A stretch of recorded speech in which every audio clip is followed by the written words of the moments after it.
As 2022 is dawning, the European Space Agency readies itself for another year filled with exciting missions, new milestones in human spaceflight, and cutting-edge science. At the end of 2021, the long-anticipated James Webb Space Telescope was launched from Kourou on top of an Ariane 5. This new space telescope is a partnership between ESA, NASA, and CSA. In 2022, during the first 5 months of the telescope's operational life, the data from the Early Release Science Initiative will be sent back to Earth. This data will be made available immediately, providing the entire scientific community with early access. Another look at our universe will come from the full Gaia Data Release 3 in the first half of 2022, adding to what is already the richest star map of our galaxy and beyond. Closer to home, Solar Orbiter will get within a distance of 50 million kilometers to the Sun for another close pass in March. This will offer a significant boost to the science that can be done, and a plethora of new data is to be expected. In the future, Solar Orbiter will also provide scientists with the first good look at the Sun's polar region. For science, the planned launch of ESA's Exomars 2022 mission will be another milestone, sending the European rover, Rosalind Franklin, and a Russian surface platform to the Red Planet. Looking for signs of past life, the rover is the first mission to be able to roam across the planet and drill down to a depth of 2 meters into the planet's surface.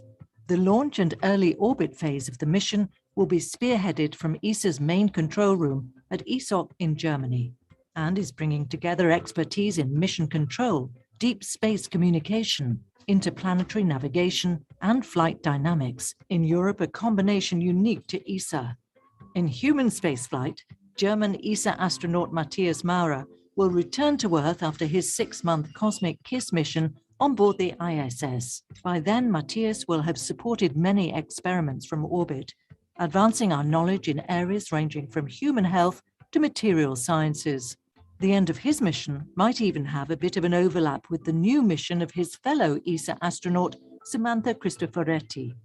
Samantha will launch to the ISS in the spring of 2022 for her second long-duration mission on board the ISS. Her first mission, called Futura, made her the first Italian woman in space. Both Matthias and Samantha can only be seen as a source of inspiration for the new class of astronauts ESA will be introducing in the autumn of 2022. These new astronauts will have been selected from a pool of over 23,000 candidates who applied in 2021.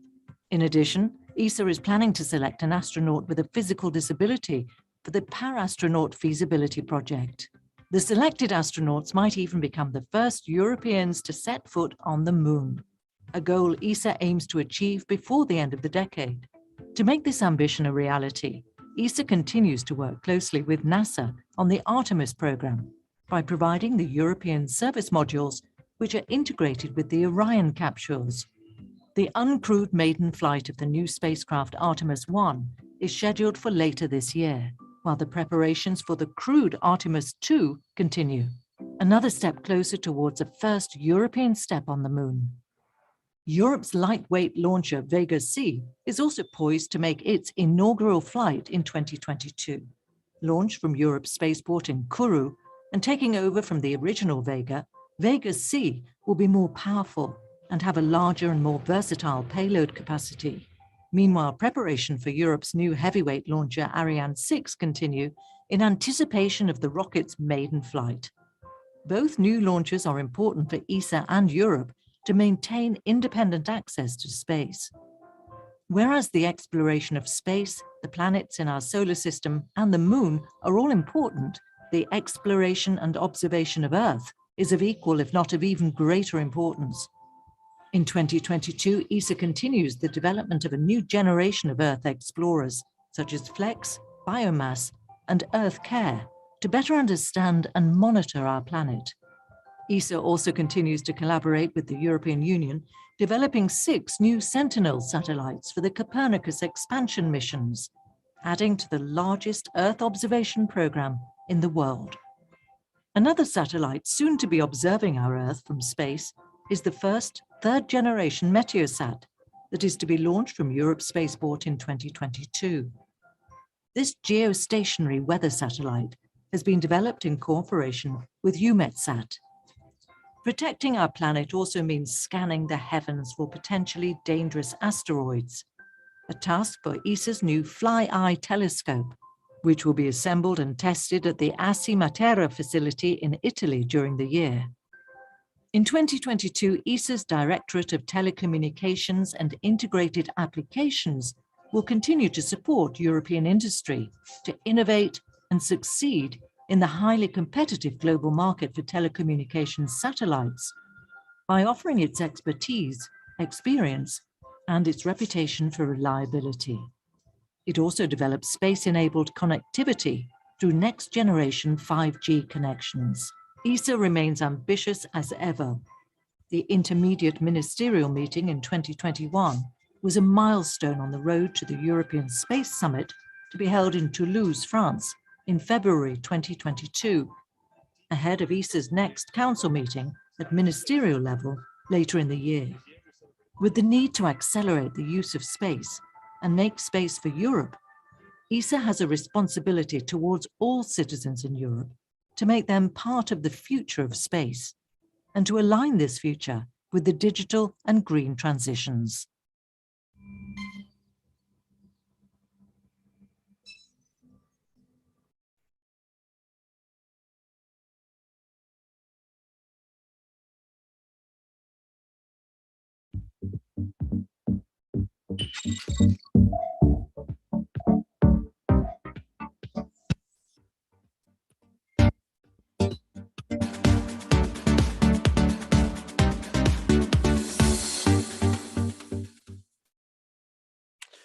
Well, hello, everybody. This is Scott Roberts from Explore Scientific and the Explore Alliance, and this is the 184th episode of the OpenGOTO Community. With me is Jerry Hubbell. Finally dug out of the snow. That's right, and got power back on after. And got power, exactly. Had quite a few days without power. How many days was it, Jerry? 5 days. 5 days. Wow. Yeah, and yeah, So our 5 area. days, almost no internet, right? Yeah, basically no power. no power, no phone. What Well, was the it phone like? worked. It was like camping in your house with the cold. You know, my house got down to around a little less than 40 degrees, maybe 38 Right. degrees, and but we managed to survive. Yeah. That's the worst outage I've ever experienced, actually, and in this area. I've lived in this Fredericksburg area in Virginia for most of my life, and we had 23 years ago or 25 years ago, we had an outage that lasted for a little over a day, and that was the last one I really remember that was longer than just a few hours, or even 1 or 2 hours. Why did it take so long? Or does anyone know? Well, so the main problem with especially, I don't know what other states have, but we have, a lot of trees here in Virginia. And so the power companies are required or need to maintain the tree lines along the power lines, and they're all above ground lines, so for distribution, and you have to keep those clear. And I think the fact that the weather's been not severe over the last 10 to 15, 20 years in terms of snow Yeah. and winter weather and this year the perfect storm came where you had warm weather and then you had a cold, really brisk cold snap Right. with moisture, and it made wet snow that just stuck to the trees. And then you had wind, which basically pushed the trees over. The ground was moist, so the roots, it was really loose, so they were easy to push over. Yeah. We've had that before we've had bad ice storms like that where you have sleet and ice come down, and the ice just adheres to the trees and it coats the trees in ice and it pulls them down. But I Mhm. think it's just the fact that the clearing process for keeping the lines clear uh, has not been as extensive as what it needed to be to protect against this type of storm, basically. I see. And so there was hundreds of trees down in our community, and the power was out uh, in our local area. Quite, I don't know what the percentage was, but it's several 100,000 people in Central Virginia. Centil Nagapan says, I am in the same area as Jerry and didn't lose power. It depends on your local line. It wasn't a regional type of outage in terms of people losing the power. It was a local distribution line. I So see. if you don't have trees on your lines, then you wouldn't have an outage, basically, is what it comes down to. And we actually had people in our neighborhood that had power, and we did also, sporadic type things where their lines weren't affected, but our lines were. So that's kind of how it goes. Norm Hughes says back in 2007, we had 23 days with no electricity from an ice storm that was brutal. My dad burned up 3 generators trying to keep his food good. That's a long time. Yeah, the 23 days, that is a long time. It says my house and my dad's house were the last 2 homes on the line, way out in the mountains in the middle of nowhere, Oklahoma. Oh, Now, man. I've lived in Oklahoma. There's lots of middle of nowheres in Oklahoma. But yeah, so got to be ready for, I guess, Well, that's the thing. bad It's things hard that to, might happen. yeah, you can spend a bunch of money with backup generators and things, but, it's good to have. It's like buying insurance. The fact is you may never use it if you're in a good area like that. When you have good power and the power company does a good job of keeping it on, you basically don't think about it, right? It becomes something you don't even bother thinking about it. So you won't most people don't buy generators because they've got good power and they've Yeah. survived hurricanes. We've had a few hurricanes over the last 20 years come through, and it gets really windy and the trees sway, but nothing happens. I mean, the power stays on. So, it just depends. Sure. Well, Jerry and I were looking at, we're reviewing articles in Skies Up magazine, and there's a segment in there, it starts on about page 8 of images made by the professional community that are kind of landmark images of 2021. Do you want to go through those, Jerry? Yes. Let me do that. I'm going to bring up my, Or perhaps you wanted to talk about the OpenGOTO community before you dive into that. yeah, so just as a quick note, we've had quite a few people join the forum, the OpenGOTO community forum over the last month or so. We've had almost 30 people join over the last three weeks or so, 3 or 4 weeks. So it's at least one a day, which is a little higher rate than normal. Of course, we've been selling our mount systems. We've got a bunch in, so we've been able to provide those for people. And so I think that's what prompted people to join the forum. So so if you go out there, if you're a general user or you've been on the forum for a while, you'll see a bunch of new people asking questions and so that's what you'll find on the forum. Hold on. So my family's trying to go out the door. That's why the dogs are starting to bark a little bit.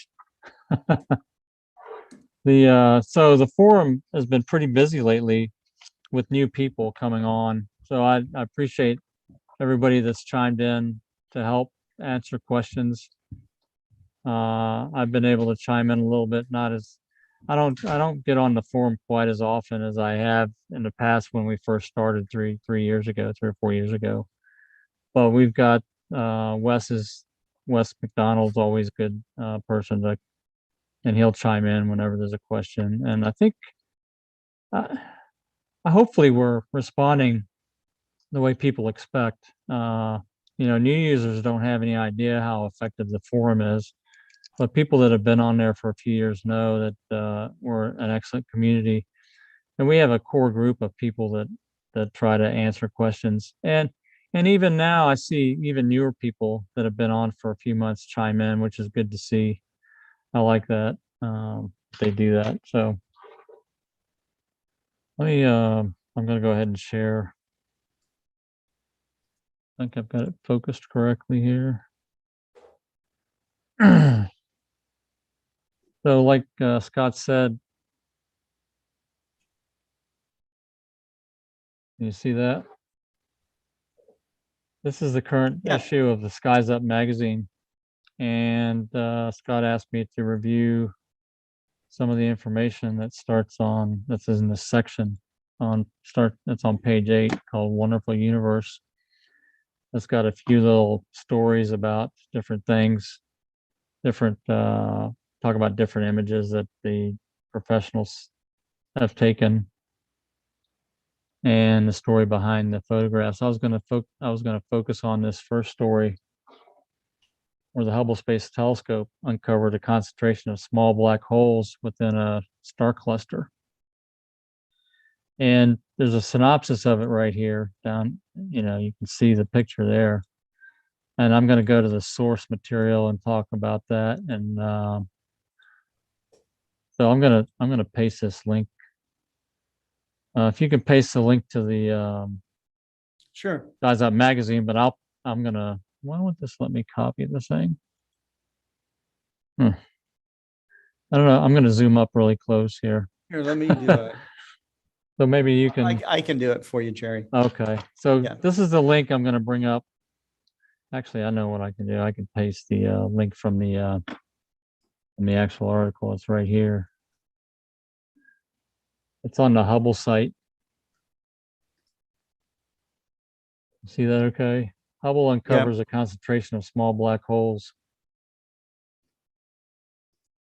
And this is from February of last year, actually. So this is a star cluster. Where's it at? NGC 6397. Right? And so most everybody knows, I think that's into astronomy knows that they've discovered that most galaxies have black holes in the center of them, right? And there are these supermassive black holes that probably have upwards of 1 million solar masses each, right? They're really huge. They're I think you could call them astronomical in size. But they're huge things. But they know there's also black holes that get created from super heavy stars that collapse not into just neutron stars, but into a black hole. So there's individual black holes that are, maybe 100 solar masses or 1,000 solar masses that are out there that are floating around in galaxies and even probably out in intergalactic space. But they've been looking for an intermediate size black holes that are out there that should be in these smaller galaxies or even small clusters like this one. They should have smaller, intermediate sized black holes, right? So that's what they were looking for, and they focused on this cluster to do some measurements for that. And these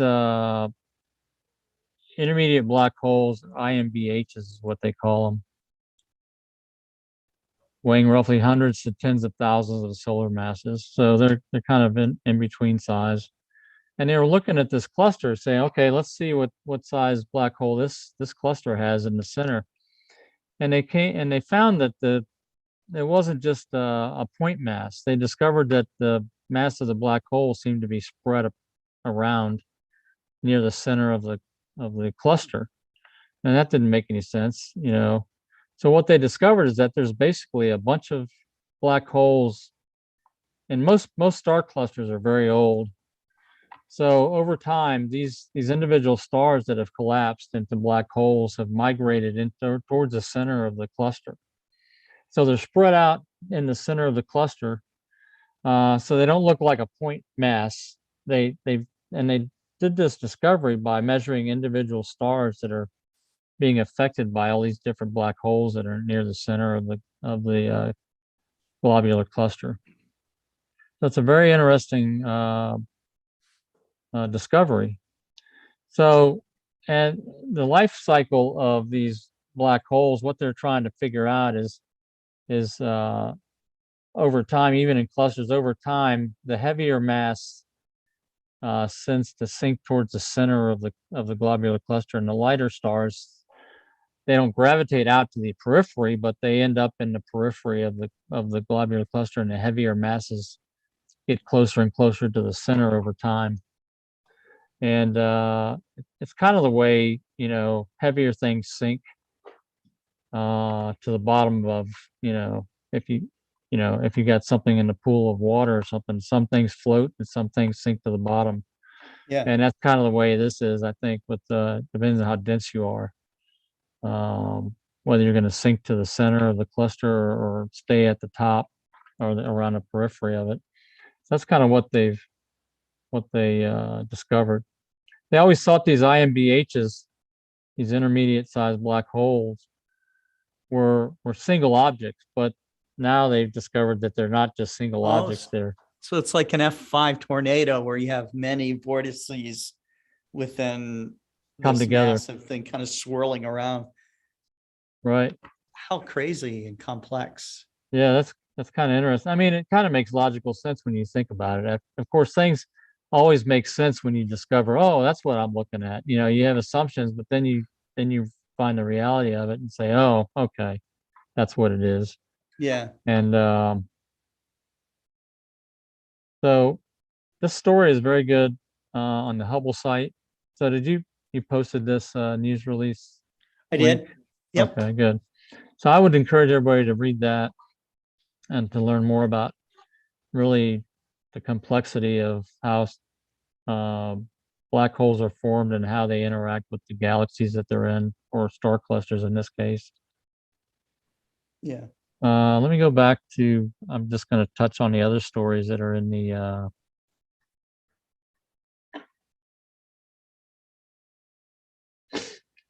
Skies Up magazine. So that's the first one. There's one here, Astronomers imaged magnetic fields at the edge of M87's black hole. That's another very interesting story. I haven't read the details on this, but this was taken by the Event Horizon Telescope collaboration. That's the team that created the first image of black holes, released in 2019 at the center of M87. But look Now at the kind of the initial image didn't have these kind of arcs that you see in this. No, so that's a polarized view of the black hole apparently, and the lines mark the orientation of the polarization, which is related to the magnetic field around the shadow. So that's really cool. That really helps them model the black yeah. hole and how it twists space and the magnetic field and everything else that's going on around there, right? So space-time is being twisted, and I think that's partly why you see the magnetic lines the way they are. Although the sun, has this distorts magnetic lines like this, but it's a different. My speculation is that's a totally different phenomenon compared to this magnetic line distortion because of the massive gravity and the gravity well. I don't know. I haven't read this source story, so that'd be interesting to see what that would be. Are there any questions about that? Well, I read something kind of interesting today. And Harold Locke brings up something. He says, I kind of play with the idea that black holes are the mouths of a digestive system and poop out the remnants to further breed or feed the universe. I also, for a long time, held that view as well, because that just seems to logically make sense. But according to Kip Thorne, that is not the case. If you go down to the center of a black hole, now the part that I read, he doesn't really explain why, but which I'm sure he could do. But it doesn't lead to a tunnel to another path into it's not like a universe. It's not like a wormhole. It's not like a direct wormhole. So a wormhole, or that white or black holes are connected to white hole, whatever. Right. So right. So I'll have to dig more into that. Of course. Right. This is all within the realm of, we can't prove it one way or the other at this point. So. No, but if you think about the logical conclusion of the mass and how it's getting squeezed tighter and tighter and down to a singularity. I mean, what is a singularity? It's some incredible structure that's infinitesimal. Right. And of course, the physics, we don't understand the physics at all down at that level. We just barely understand the physics past the event horizon, right? Right. Even if we know anything about it. So, and it's the amazing event horizon, they were able to image it though, and to get and then to take it another step and see this polarized light, it was very, very cool. Right. I think I don't know if most people understand, but maybe most people that study astronomy understand, but a lot of people don't understand that the black hole is not the event horizon of the black hole. This image shows the event horizon of the black hole.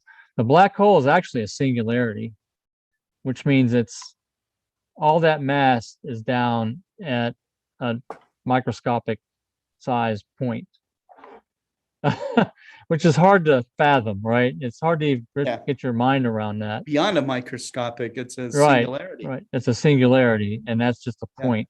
It's not even incredibly tiny. It's a singularity. Right. So there's no physics to understand, or even it could be that something does come out of that. But again, transitioning between the event horizon and the singularity, if you're actually intact, you're destroyed.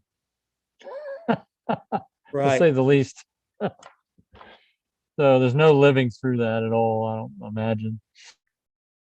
Although you never know. We don't know what goes on. That's the reason why Kip Thorne says there's no tunnel, because a tunnel would infer that there is this tiny, very, very tiny little hole or something, that you could go into. But yeah, that would allow what a singularity is.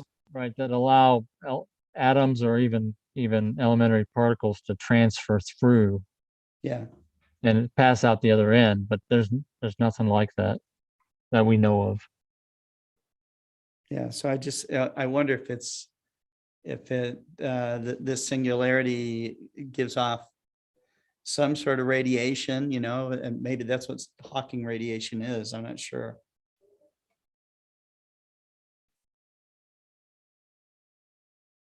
Right. So this next story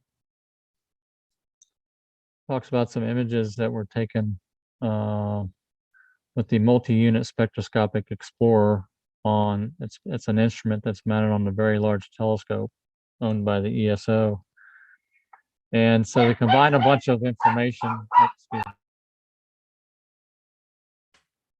They combine a bunch of information into these images, and I guess they were trying to make very high resolution images of the nearby galaxies and combining information to learn more about the systems.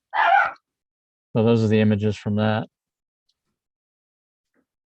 Again, I haven't read the source story on that, but it's linked in the magazine.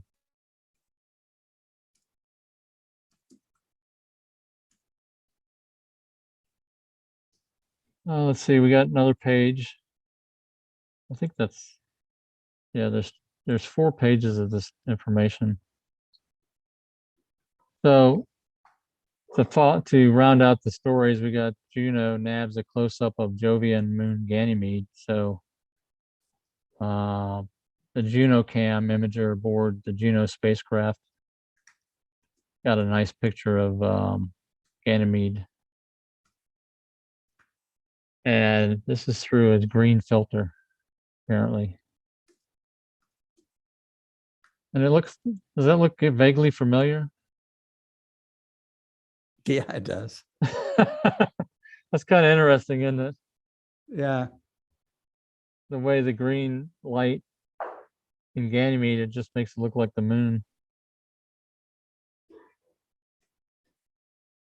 Now, the interesting thing too, see this formation, the way the craters are formed here, where you've got concentric craters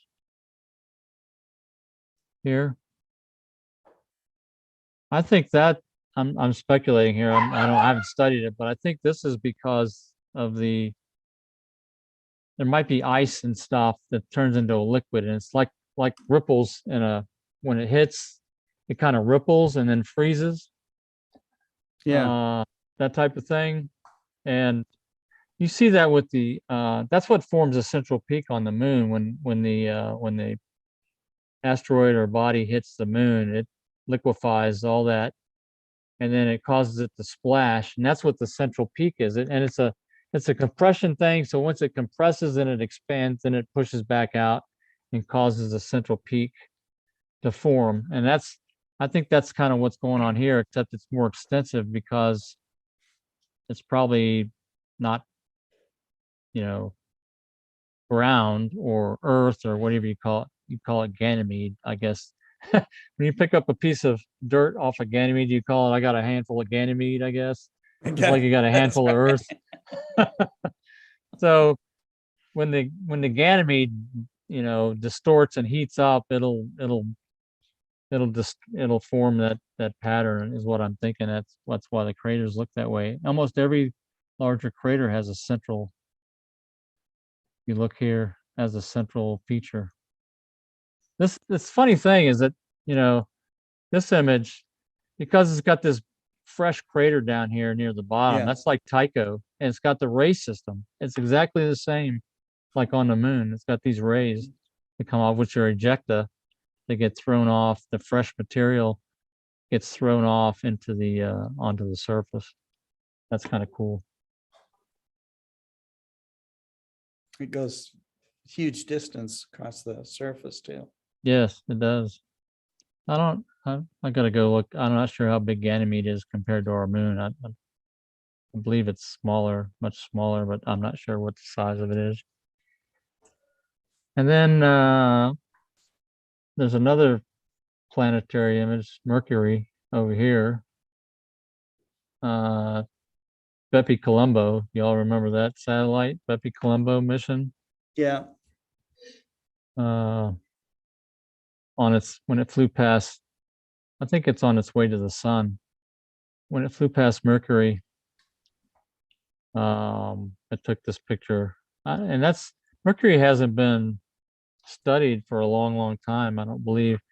And part of the reason, I think, is because it was just kind of a lifeless, dead world that doesn't really have anything that they detected in terms of volcanic activity or anything like that. Although you'd seem like it would have because of how hot it is. But you don't know. But the core, the core may not be that big in terms of a metallic core, and there's no liquid metallic structure underneath the surface, maybe. So it's hard to say. I haven't studied Mercury at all, really, in terms of the internal and what they think it is. Well, So the we haven't had very many. of Bepi Colombo is to study the origin and evolution of a planet close to its parent star. Oh, okay. So it is studying Mercury. Oh, yeah. Okay. And it's so it's going to study Mercury's form, interior structure, geology, composition, and craters. It will study its exosphere, its composition and dynamics, including generation and escape of its exosphere. It's going to study Mercury's magnetized envelope, the magnetosphere, the structure and dynamics there. Investigate the origin of Mercury's magnetic field, and verifying Einstein's theory of general relativity by measuring the parameters gamma and beta of the parameterized post-Newtonian formalism with high accuracy. Okay. So basically, that's saying that Mercury is impacted by being that close to the sun by the space-time being distorted. And it affects its orbit, and that's how they validated, one of the ways they validated Einstein's theory was because the Mercury's orbit precessed at a different rate than what they expected. They expected it to. So it's within a relativistic sphere of influence, I guess, from the sun, which is kind of interesting. So that means I'm sure they got very accurate atomic clocks on Bepi Colombo to monitor the change in rate of time at Mercury versus the Earth. That'd be an interesting experiment. But it sounds like that's part of what they're studying is the relativistic effects. Yeah. That's cool. So that's the Skies Up magazine. That's one of the features that we have. This is a standard section of the magazine every time it comes out? I don't think so. No, No? Marcello Souza is the editor of the magazine. He put this together, and I think it's pretty cool. I mean, it's a nice look back over, the whole year of discoveries and, what I think from his standpoint as, he's a cosmologist. So, Oh, yeah. from his standpoint of what he felt were the most landmark images and, studies made over the years. So, and, for most of us, getting a visual is helps us piece together what we think of as of the universe. Not all of us are physicists or understand, all the complexities of the theories. But that image, the black hole image that was produced by the Event Horizon Telescope, really that really solidified, my thinking of what it might, if you could visualize what a black hole area looks like, that kind of, put it together for me. So. Well, having that extra detail with the magnetic lines, that's kind of cool that they're able to start even doing better imaging to pull out that information. Now, Right. remember, that's a radio telescope image. That's not an optical image at all. Right. And many, I mean, Oh, yeah. It's the size of like the Earth, Earth-sized, image that, from all these different telescopes around the globe, so. Yeah. That's how big of a telescope. So one of the questions in chat today was, will Jay West be able to image a black hole? Similar to what the Event Horizon Telescope did. And I think the answer is going to be no. I believe that's correct. The angular size of that object just prohibits anything that's not as big as the Earth. Think about the wavelengths that the radio telescopes are using versus the optical wavelengths, or even the infrared wavelengths that the James Webb's going to use. It's at least a factor of 1,000 or more probably than in terms of the differences. And so you have to think about, okay, what would you have to scale an optical telescope up to even match what the resolution of the magnetic or the radio frequency is, even with given that ratio. It has to be absolutely huge optically. Several miles at least, probably tens of miles, I would imagine, before you'd even start to get near the optical resolution that you would need to have.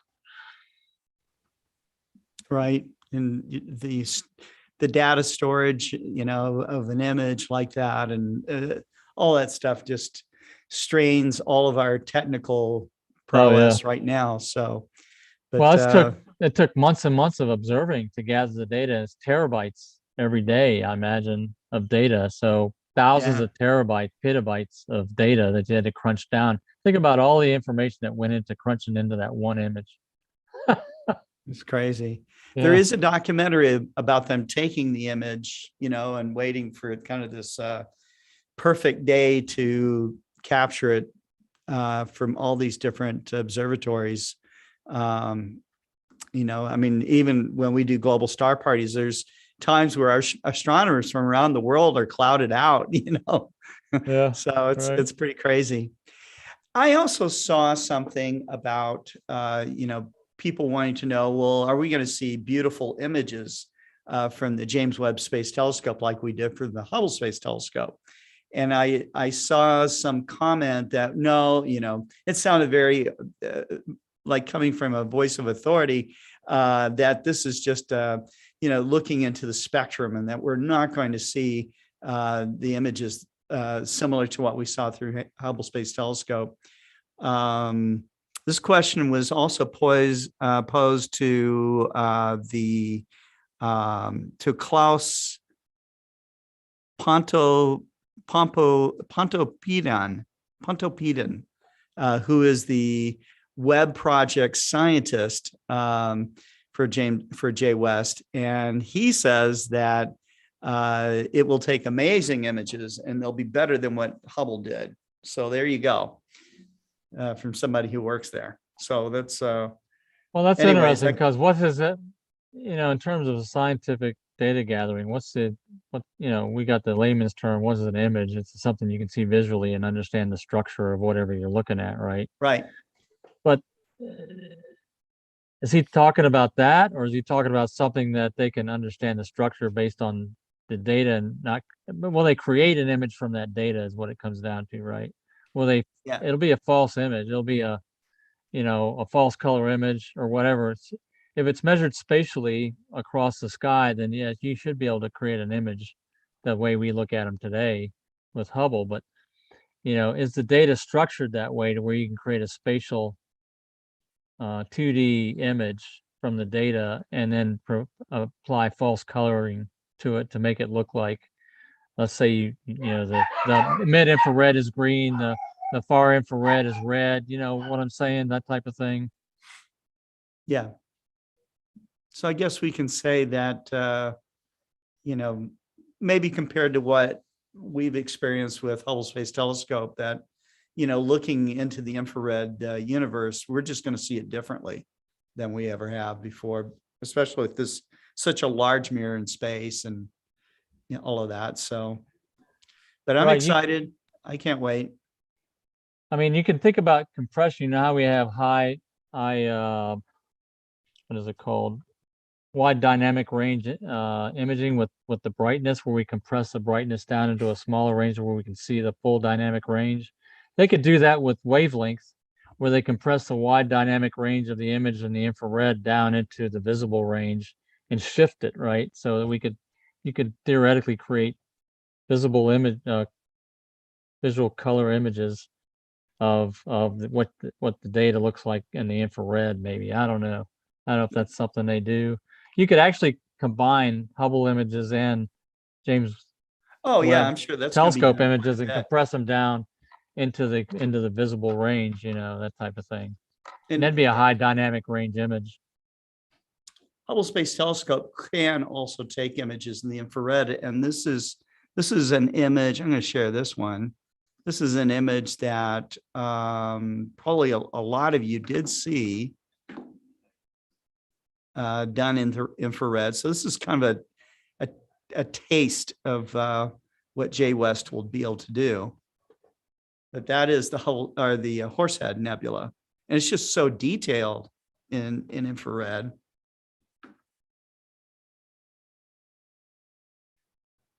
So yeah, that's pretty yeah, amazing structure. Pretty amazing.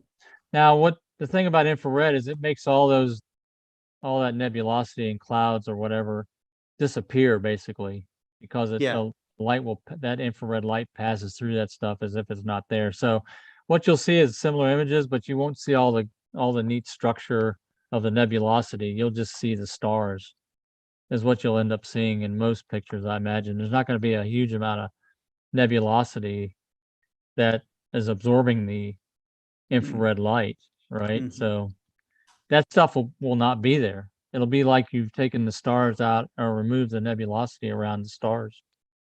That's the purpose, so you can see those objects. Right. Well, if you go back and you look at this image and you go back and look at other Horsehead images, you'll notice that there's like this wall of nebulosity behind the Horsehead. And here we just see stars, so that's, but there must be some sort of infrared energy within that nebulosity there. Probably some hidden star formation or something. So, right. Well, I think that's our show for today. We've got to get ready for Global Star Party, which is tonight. I will give you kind of the lineup that, if everybody's able to make it. Sometimes we have internet issues. Those kinds of things do happen, and we have to rearrange the schedule or skip someone. But the way it's supposed to go today is it will be David Levy kicking it off, David Eicher from Astronomy Magazine. He wants to do more minerals from planet Earth. The Astronomical League door prizes will be held with Chuck Allen, who's given some really great presentations himself. Libby and the Stars returns. She's there in that first segment. And then we go to Jason Gonzel. Jason tells me he's the guy, the Vast Reaches guy. He tells me he thinks it's going to be clear tonight. So he may be doing some live imaging. Dr. Caitlin Ahrens, who did 7 months of science with us and is working at Goddard Space Flight Center, is going to do an overview of some upcoming planetary missions. So I think you'll find that interesting. Then we go to a 10-minute break. Professor Kareem Jafar is going to talk about the impact on the golden age of astronomy. The theme is the golden age of astronomy.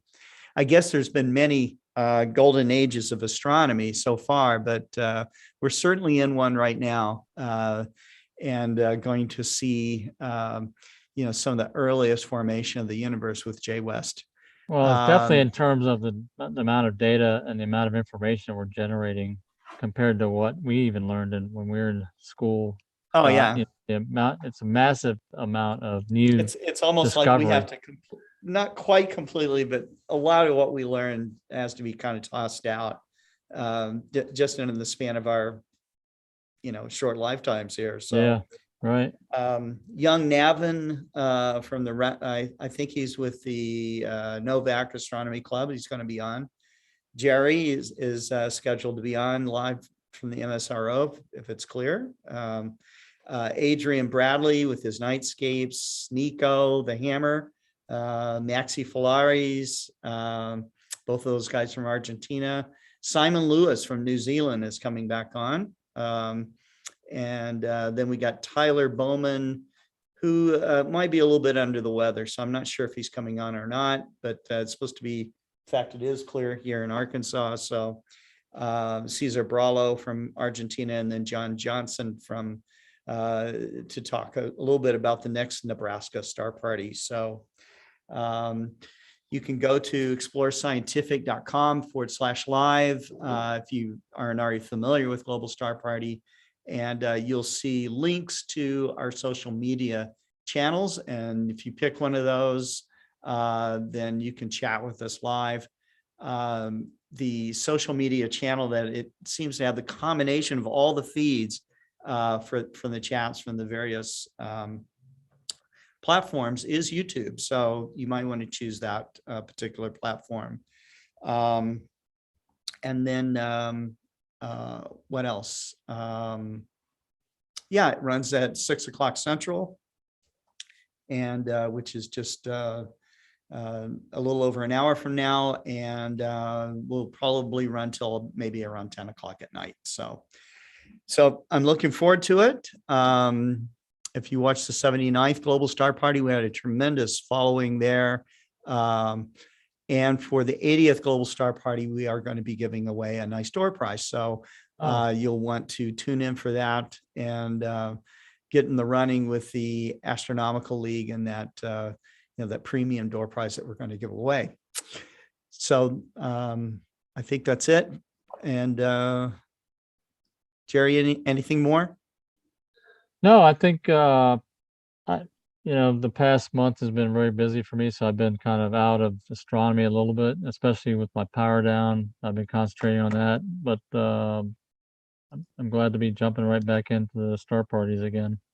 Oh yeah, well, we're all glad to have you back. So, yeah, and we've got apparently a number of bots, or maybe one bot that is following us and keeps posting these crazy links. Don't put the link together and click on it, because these links are just there to give you viruses. So these are not live links. You can't post a live link. I'm the only one that can actually post a live link on in the chat. But you'll see like some letters or numbers and then a space and a dot and some other, not .com, but .whatever. And so as I see them, I try to block them. Let me know if you're watching on chat, and I'll make sure that I get it. But that's where we're at right now, and we'll see you in a few minutes. Take care.